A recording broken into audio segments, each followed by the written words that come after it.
বন্ধুরা যারা বশীকরণ করবেন বা বাধ্য করবেন তাদের জন্যই তদবিরটি।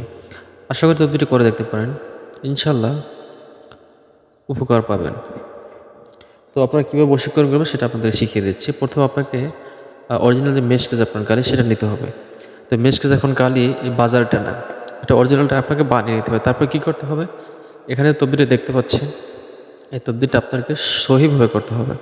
পাক পবিত্র হয়ে পশ্চিম দিকে মুখ করে তারপরে সুগন্ধি বা লোবান এগুলো জ্বালিয়ে নিজের শরীরে মেখে জায়নামাজে বসে তবদিটি শুদ্ধভাবে সুন্দর মনে এক মনে করবেন।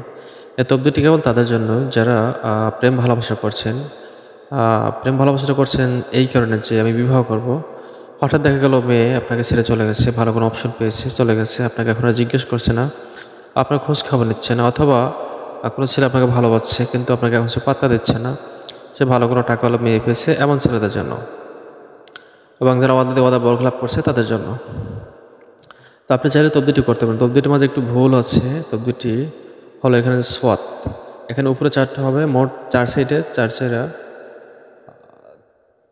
মোট 14টি সোয়াদের মতো হবে। এখানে 14টি সোয়াত, এই যে আল হব্বু ফুলান বিন ফুলান, আলাই হব্বু ফুলান বিনতে ফুলান, এই চতুর্পাশে 14টি সোয়াত লিখতে হবে। তারপর তবদিটি আপনাকে কী কী নিয়মে ব্যবহার করতে হবে তা তো লেখা আছে নকশার ভিতরে। আশা করি বুঝতে পারছেন।